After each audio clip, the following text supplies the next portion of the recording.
Elon Musk and Doge, and how you see that fitting in. A top government job to do this, to have this sort of friend. I don't know how to describe what you would call him.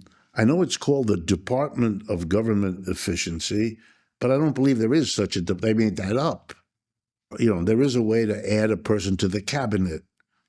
But my understanding, it doesn't exist. It's just a made-up thing. So that is unusual that a person who's a friend is given such an important position. And then it's also unusual that that friend is the largest contributor of money to a political operation, I believe, in American history.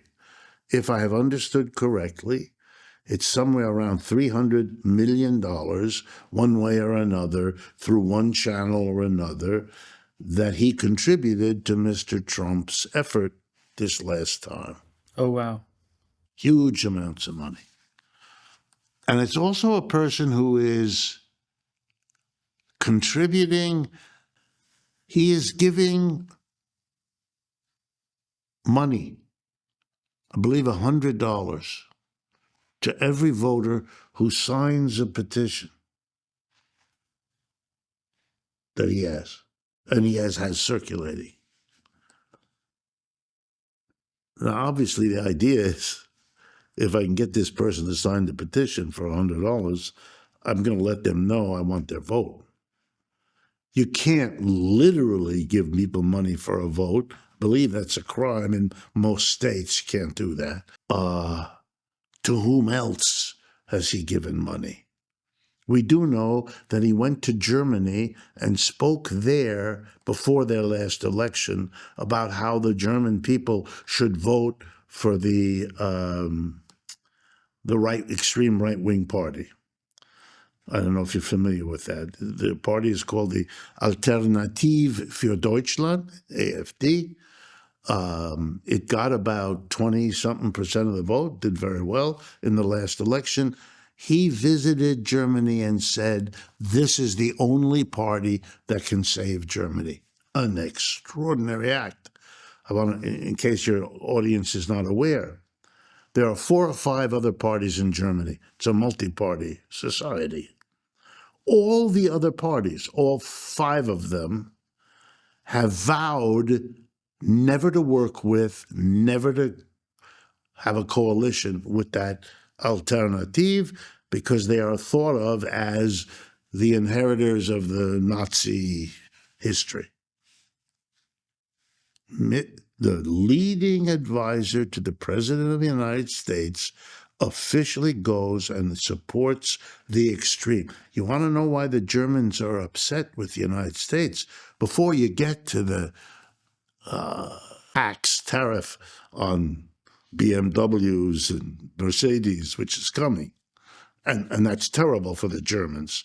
Their exports of cars to the United States are very important for the German economy, so you can bet they are scrambling now, really. But even before that, this kind of interference in their internal politics, holy mackerel. And I don't know if he gave money.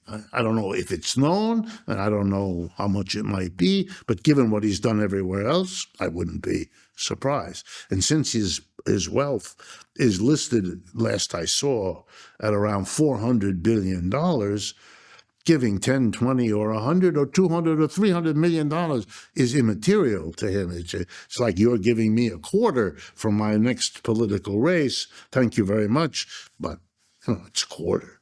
That's unique, that a big, huge money donor becomes a kind of an adjunct to the president without being part of the administration the way others are. So, for example, he doesn't have to go before the Senate to be approved. They get to have him there. It might have been brought out by Senate research, which they're supposed to do, what he has done in his life, and that might have made it much more difficult for Mr. Trump to give him the power he has. He comes from South Africa. Ooh, that might be an issue. What did he do there, given the horrors of that society and its history? Anyway, all of that was avoided by this maneuver. Okay, that's interesting. That's unusual. Other than that, everything is the same. And let me go through a couple with you. Every employer that I've ever studied